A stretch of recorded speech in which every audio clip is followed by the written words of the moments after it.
Proverbs chapter 1, verse 29. Because they hated knowledge and did not choose the fear of the Lord. జ్ఞానము వారికి అసహ్యమాయను, యెహోవాయందు భయభక్తులు కలిగి ఉండుట వారికి ఇష్టం లేకపోయాను. దేవుడంటే భయభక్తులు ఉండవు కొంతమందికి, అసలు భయమే ఉండదు కొంతమందికి. ఎందుకంటే రకరకాల పేర్లు దేవునికి పెడుతూ ఉంటారు. అయితే యెహోవాయందు భయభక్తులు కలిగి ఉంట వారికి ఇష్టము లేకపోయాను అని దేవుడు ఇక్కడ వాక్యం ద్వారా మనతో మాట్లాడుతూ ఉన్నారు. జ్ఞానము వారికి అసహ్యమాయను.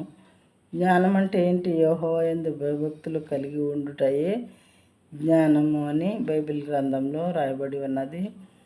అది ఎంతోమంది దేవుని బిడ్డలను పంపించి మరి వాక్యము సువార్త వారికి బోధించినప్పుడు వినలేదు. వాళ్ళు వినని వారుగా ఉన్నారు. చాలామంది లోబడలేదు వాక్యానికి. అలాంటి వారు అవసరమైనప్పుడు మొరపెడుతూ ఉన్నారంట. మొరపెడితే దేవుడు ఏమంటున్నారు? ఆ మొర వినను నేను. వాళ్ళు ఎంత శ్రద్ధగా వెతికినా కానీ నేను వాళ్ళకి కనబడను అంటున్నారు. ఈ రోజులే వచ్చేసాయి, ఇంకా వస్తాయి. మనకు కనపడతానే ఉంది. ఇప్పుడు చాలామంది నిజ దేవుడిని అంగీకరించి మరి సైంటిస్టులు చెప్పే ప్రతి విషయం బైబిల్ గ్రంథంలో లిఖించబడి ఉన్నది. మరి చాలామంది దైవాన్ని తెలుసుకుంటున్నారు. నిజ దైవం ఏంటి అని చెప్పి తెలుసుకుంటున్నారు. దేవుడు యెహోవాయందు భయభక్తులు కలిగి ఉంటే వారికి ఇష్టము లేకపోయాను. ఎవరికి పైన వాక్యం చెప్పబడింది కదా, ఇష్టం లేదు. చాలామందికి రకరకాల పేర్లు పెట్టి మనుషులు బోధిస్తున్నారు, మనుషులు ఏదో చేస్తున్నారు అనుకుంటున్నారు. ఎక్కువ మంది ప్రజలు మనుషులు చేసేది కాదు ఇది.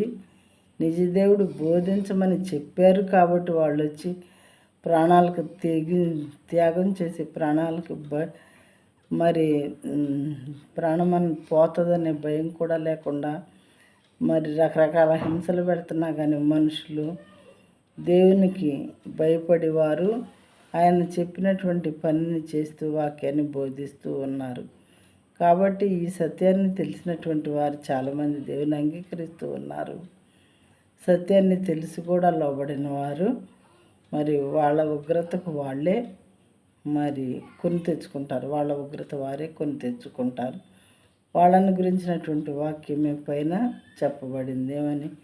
శ్రద్ధగా వెతుకుతారు కానీ వాళ్ళకి నేను కనబడను, మొరపెడతారు కానీ వారు మరి నేను వినను అని.